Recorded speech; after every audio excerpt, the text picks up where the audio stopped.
बिहार में political crisis बढ़ता जा रहा है। पूरे देश की नज़र अब बिहार की सियासत पर है और ये मामला इतना गर्मा इसलिए गया है क्योंकि लालू प्रसाद यादव ने आज सीधे सीधे नीतीश कुमार को ऑफर कर दिया। नीतीश कुमार के बारे में लालू प्रसाद यादव ने कहा कि नीतीश कुमार बार बार गलती करते हैं लेकिन हम माफ़ करने के लिए उनको तैयार हैं। एक बार फिर मौका है कि नीतीश कुमार एनडीए का साथ छोड़ें, हमारे साथ आए, साथ मिलकर काम करेंगे। नीतीश कुमार और हम अच्छे दोस्त रहे हैं। लालू प्रसाद यादव का ये ओपन ऑफर आ गया है नीतीश कुमार के लिए। और जब नीतीश कुमार से इस पर पूछा गया, मीडिया ने आज चारों तरफ से नीतीश कुमार को घेर लिया। बार बार मीडिया ने सवाल किया कि नीतीश कुमार जी, लालू प्रसाद यादव ने आपको ऑफर किया है, साथ बुलाया है, सरकार बनाने की पेशकश की है, इस पर आपका क्या जवाब है?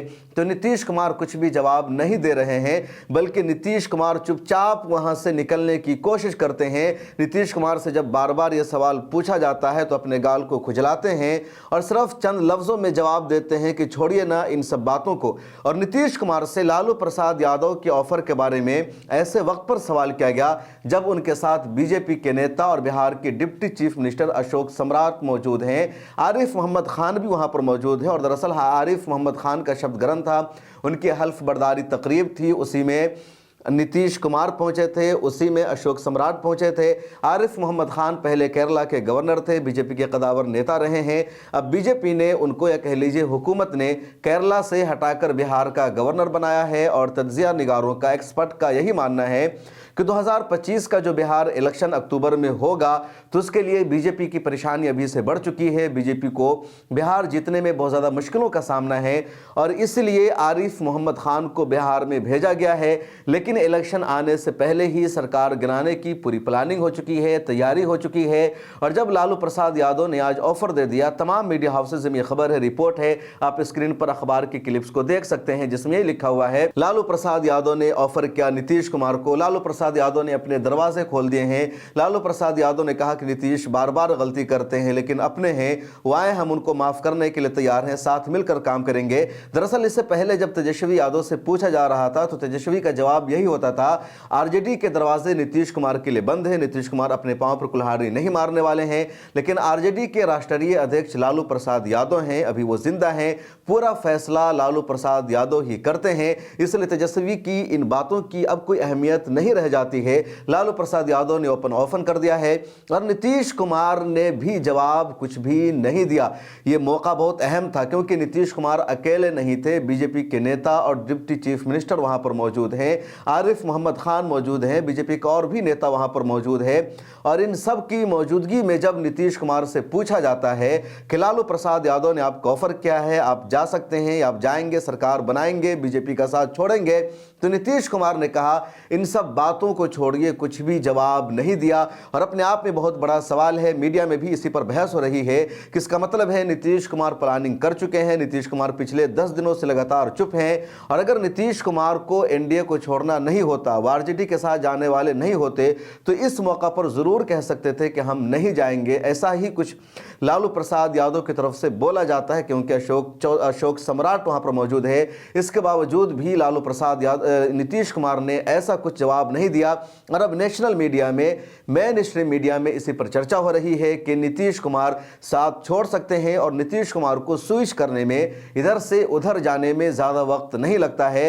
इधर कांग्रेस के एमपी नासिर खान का इंटरव्यू एबीपी न्यूज पर आया और उस इंटरव्यू में नासिर मोहम्मद खान भी यही कह रहे हैं कि कांग्रेस तैयार है, अगर लालू प्रसाद यादव और नीतीश कुमार फैसला कर चुके हैं तो कांग्रेस को कोई भी प्रॉब्लम नहीं है। पिछले दिनों से लगातार खबरों में बातें सामने आ रही है कि जब नीतीश कुमार दिल्ली आए थे डॉक्टर मनमोहन सिंह की फैमिली से ताज़ियत करने के लिए, तो दरअसल ताज़ियत एक बहाना था, कांग्रेस के रहनुमाओं से मिलना था। और डॉक्टर मनमोहन सिंह की फैमिली से मुलाकात के दौरान उनकी मुलाकात हुई मल्लिकार्जुन खड़गे से, जो कांग्रेस के अध्यक्ष हैं, और प्रियंका गांधी से उनकी मुलाकात हुई, जो कांग्रेस में डिसीजन लेती है, फैसले करती है। तो इन दोनों रहनुमाओं की मनमोहन सिंह के घर पर राहुल गांधी, नीतीश कुमार से मुलाकात, इसको बहुत अहम माना जा रहा है। इसके अलावा कांग्रेस की तरफ से नीतीश कुमार पर कोई भी अटैक नहीं किया जा रहा है, कोई भी हमला नहीं किया जा रहा है। इधर नीतीश कुमार को भी डर सता रहा है क्योंकि बीजेपी के जितने छोटे बड़े रहनुमा हैं वो सब ये बात तो जरूर कह रहे हैं कि 2025 में एनडीए ही चुनाव लड़ेगी बिहार में और नीतीश कुमार के ही नेतृत्व में होगा। लेकिन जब बीजेपी के नेताओं से अगला सवाल ये किया जाता है कि क्या 2025 2025 में चीफ मिनिस्टर भी नीतीश कुमार ही बनेंगे?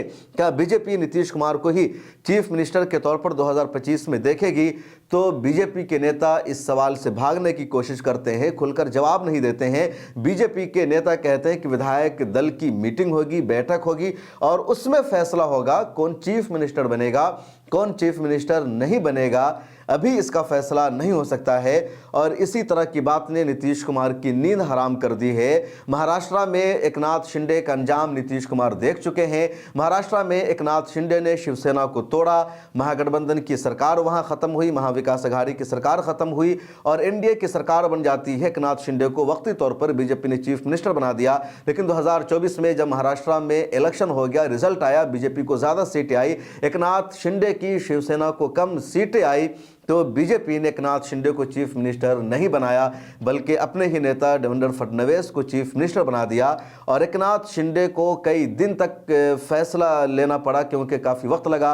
एक शख्स जो चीफ मिनिस्टर के ओहदा पर फाइज थे, एक शख्स जिसने बीजेपी के लिए या अपनी सरकार बनाने के लिए अपने नेताओं से गद्दारी की, अपनी पार्टी से गद्दारी की, शिवसेना को दो टुकड़े में तकसीम कर दिया, उसको बीजेपी ने उसका इनाम नहीं दिया बल्कि उखाड़ कर बाहर फेंक दिया, चीफ मिनिस्टर नहीं बनाया। और जब महाराष्ट्र का यह अंजाम बिहार के लोगों ने देखा तो नीतीश कुमार को भी यही लगने लगा कि बीजेपी को अगली मर्तबा जैसे ही ज़्यादा सीटें आएगी वो हमें चीफ मिनिस्टर नहीं बनाएगी। दूसरी तरफ नीतीश कुमार बिहार में चीफ मिनिस्टर के ओहदा पर बरकरार रहना चाहते हैं, बाकी रहना चाहते हैं। जनता दल यूनाइटेड के जितने नेता हैं लगातार वो नीतीश कुमार को ही चीफ मिनिस्टर बनाना चाहते हैं। और बिहार में पोस्टर वार की जंग शुरू हो चुकी है। लगातार पोस्टर रिलीज किए जा रहे हैं नीतीश कुमार के नेताओं की तरफ से और हर पोस्टर में सिर्फ नीतीश कुमार की तस्वीर होती है, जनता दल यूनाइटेड का नाम होता है और लिखा जाता है कि बिहार का जो चीफ मिनिस्टर होगा नीतीश होगा, बिहार में नीतीश सरकार, बिहार का जो बॉस है वो नीतीश कुमार है, 2025 से 2030 फिर से नीतीश कुमार। तो इस तरह के पोस्टर लगातार जनता दल यूनाइटेड की तरफ से नीतीश कुमार के नेताओं की तरफ से जारी किए जा रहे हैं। और अब बड़ी बात यह है कि नीतीश कुमार ने बीजेपी के डिप्टी चीफ मिनिस्टर के सामने लालू प्रसाद यादव के ऑफर को ठुकराने से इनकार कर दिया है, कोई जवाब नहीं दिया है। मतलब साफ है कि नीतीश कुमार उधर जा सकते हैं। और ये बातें अब मैं नहीं कह रहा हूं बल्कि मीडिया में बड़े पैमाने पर यह बात कही जा रही है। और लालू प्रसाद यादव के इस ऑफर ने और भी मामला को आगे बढ़ा दिया है। मामला सिर्फ इस बात पर फंसा हुआ है कि क्या आरजेडी नीतीश कुमार को चीफ मिनिस्टर बनाएगी या नहीं बनाएगी। कल तक आरजेडी ने नीतीश कुमार को चीफ मिनिस्टर बनाने से इनकार किया था। आरजेडी की मांग यही थी कि जब तक तेजस्वी यादव को चीफ मिनिस्टर का ओहदा नहीं दिया जाएगा आरजेडी गठबंधन नहीं करेगी। लेकिन अब ऐसा लग रहा है कि आरजेडी ने भी समझौता किया है और नीतीश कुमार को ही चीफ मिनिस्टर के ओहदा पर रखा जाएगा। तेजस्वी यादव के लिए डिप्टी चीफ मिनिस्टर का ही ओहदा फिर से बहाल किया जाएगा। और आरजेडी के नेताओं की भी भलाई इसी में है, खैर इसी में है, क्योंकि अपोजिशन में रहने से अच्छा है कि वो सत्ता में रहे, सरकार में रहे और मिलकर सरकार बनाए। इधर नए साल पर तेजस्वी यादव ने बिहार के अवाम के नाम एक लेटर जारी किया और उस लेटर में उन्होंने कहा कि 2025 बिहार के लिए बहुत अहम होगा। इस साल में हम रोजगार का खात्मा करेंगे, इस साल में हम हेल्थ सेक्टर में इजाफा करेंगे, इस साल में हम सेहत का जो निज़ाम है उसको बनाएंगे, नए अस्पताल की तामीर होगी, बिहार में विकास का दौर शुरू होगा, युवाओं का बिहार कहलाएगा। तो तेजस्वी यादव का ये जो लेटर है जो नए साल पर आया है और बिहार के नौजवानों के नाम आया है, इस लेटर के हवाले से भी कहा जा रहा है इसका मतलब साफ है कि तेजस्वी यादव नीतीश कुमार के साथ सरकार में जाने वाले हैं, मिलकर सरकार बनाएंगे, ये डिप्टी चीफ मिनिस्टर बनेंगे और जो काम पिछले दिनों इनके अधूरे रह गए थे उस काम को पूरा करेंगे। आरजेडी और तेजस्वी यादव के लिए जिम्मेदारी इसलिए भी बढ़ जाती है क्योंकि 2005 तक 1990 से 2005 तक बिहार में आरजेडी की सरकार थी और इस सरकार में बिहार की तरक्की नहीं हो सकी, बिहार बहुत पीछे चला गया। लालू प्रसाद यादव पर लगातार घोटाले का इल्ज़ाम लगता रहा। अब तेजस्वी यादव को इन्हीं सब इल्ज़ामात का सामना करना पड़ता है और अभी तक मुकम्मल तौर पर चीफ मिनिस्टर बनने का मौका नहीं मिल सका। 2 मरतबा Tejashwi Yadav deputy chief minister बने, नीतीश कुमार के साथ उनकी सरकार बनी और जब फुल फ्लेज सरकार नहीं बनती है तो मुकम्मल तौर पर काम करने का मौका भी नहीं मिलता। लेकिन यही मौका भी होता है काम करके दिखाने का, लोगों का दिल जीतने का, ताकि अगले इलेक्शन में उसको और भुनाया जा सके।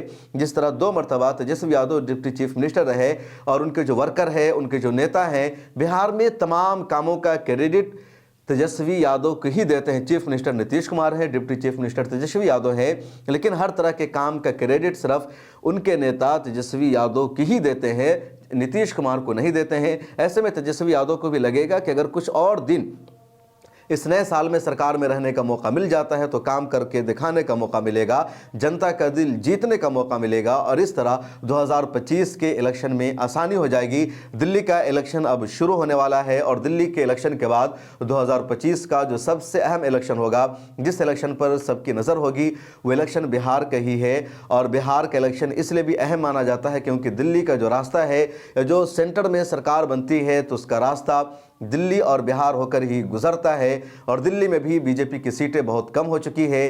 बिहार में अगर नीतीश कुमार एनडीए का साथ छोड़ देते हैं, बीजेपी से अलग हो जाते हैं, तो फिर बीजेपी की सीटें बिहार में भी कम हो जाएगी, सेंटर में भी कम हो जाएगी और मरकज़ में भी बीजेपी की सरकार गिर सकती है। सेंटर में बीजेपी को बड़ा झटका लग सकता है। नीतीश कुमार की वजह से ही बीजेपी को कई बिल पास कराने में अभी तक कामयाबी नहीं मिल सकी। सबसे पहले वक्फ अमेंडमेंट बिल पास कराने की बीजेपी ने संसद में पूरी कोशिश की, अमित शाह ने पूरी ताकत झोंक दी, पूरा जोर लगा दिया, लेकिन नीतीश कुमार ने साथ देने से इनकार कर दिया, उधर चंद्रबाबू नायडू ने साथ देने से इनकार कर दिया और मजबूरी में बीजेपी को, सरकार को यह बिल ज्वाइंट पार्लियामेंट्री कमेटी में भेजना पड़ा। इस सेशन में भी इस बिल को पास कराने की पूरी कोशिश की गई, लेकिन नीतीश कुमार ने साफ इनकार किया और दोबारा से जेपीसी में इस बिल को भेजना पड़ा। अब लोगों ने ये प्लान बना लिया है कि सरकार ही गिरा दी जाए और अगर सरकार गिर जाती है, नीतीश कुमार अलग, चंद्रबाबू नायडू अलग, तो बीजेपी की सरकार 2029 तक नहीं चल पाएगी, पहले ही गिर सकती है और एक बड़ा फैसला हो सकता है। लेकिन उसके लिए कांग्रेस को भी बहुत ज़्यादा मेहनत करनी होगी, जिद्दोजहद करनी होगी, कुछ नए लोगों को भी जोड़ना होगा। बहरहाल बीजेपी के लिए नीतीश कुमार इस मर्तबा बहुत बड़ा दर्दे सर बन चुके हैं। बीजेपी के लिए आसान तो है बिहार में नीतीश कुमार को अलग कर देना, लेकिन सेंटर का जो डर और खौफ है वो बड़ा भारी पड़ेगा बीजेपी को और इसीलिए बीजेपी ऐसा नहीं करना चाहेगी, बल्कि सेंटर में अलायंस को बाकी रखने के लिए दिल्ली जैसे छोटे स्टेट में भी बीजेपी महाराष्ट्र की एनसीपी को, बिहार की मांझी को और दूसरी छोटी छोटी पार्टियों को भी यहाँ कुछ सीटें दे रही है ताकि ये सब लालच में रहें और हमारा सेंटर में अलायंस न टूटे।